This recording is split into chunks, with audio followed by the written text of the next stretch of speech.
Rodriguez Maestro.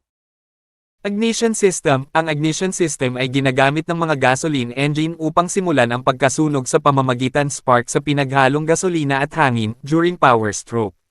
Sa mga bersyon ng spark ignition ng internal combustion engine tulad ng mga petrol engine, ang ignition system ay lumilikha ng spark upang mag-apoy sa fuel-air mixture bago ang bawat combustion stroke. Ang ignition switch ay gumaganap ng isang pangunahing function na ito ay nagkokonekta sa circuit na nagbibigay ng boltahe sa iyong starter motor na nagpapahintulot sa engine na umikot at ang engine ay tuluyang magsimulang umandar. At dito na rin nasusuplayan ng current ang ibang bahagi ng sasakyan.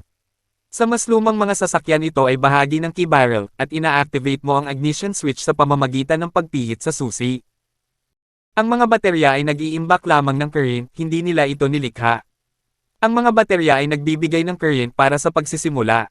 Ang mga baterya ay nagbibigay ng puwersa kapag ang demand ay mas malaki kaysa sa output ng alternator. Pinapatatag ng mga baterya ang boltahe ng system. Ignition coil. Ang ignition coil ay ginagamit sa ignition system ng isang spark ignition engine upang baguhin ang boltahe ng baterya sa mas mataas na boltahe na kinakailangan upang patakbuhin ang mga spark plug. Pagkatapos ay ginagamit ng mga spark plug ang pagsabog na ito ng mataas na boltahe na kuryente upang mag-apoy sa pinaghalong air fuel.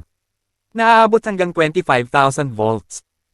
Ang distributor ay isang dekuryente at mekanikal na device na ginagamit sa sistema ng pag-apoy ng mga mas lumang spark ignition engine. Ang pangunahing function ng distributor ay ang pag-distribute ng kuryente mula sa ignition coil sa bawat spark plug kung ilan man ito sa tamang oras o during power stroke. High-tension wire. Ang mga spark plug wires o tinatawag ding high-tension leads ay mga kableng elektrikal na ginagamit ng mga mas lumang internal combustion engine upang magpadala ng mataas na boltahe na kuryente mula sa distributor patungo sa mga spark plugs. At high-tension wire ang ginagamit kahit mataas ang resistance nito sa malaking boltahe na daan at para hindi ito masusunog. Ang spark plug ay isang decoryenting device na ginagamit sa isang internal combustion engine upang gumawa ng spark na nag-aapoy sa air-fuel mixture sa combustion chamber. Bilang bahagi ng sistema ng pag-apoy ng makina, ang spark plug ay tumatanggap ng mataas na boltahe na kuryente, binuo ng isang ignition coil sa mga modernong makina at ipinadala sa pamamagitan ng kawad ng spark plug na ginagamit nito upang makabuo ng spark sa maliit na agwat sa pagitan ng positibo at negatibong electrodes.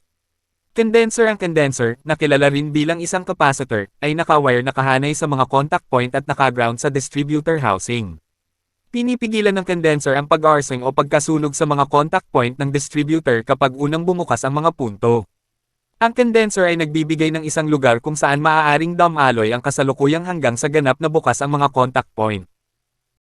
Distributor cam. Ang distributor cam ay bahagi ng o nakakabit sa distributor shaft at may isang lobe para sa bawat silindro. Habang umiikot ang cam kasama ang shaft sa kalahati ng bilis ng engine, ang mga lobe ay nagiging sanhi ng pagbukas at pagsasara ng mga contact point sa pangunahing circuit.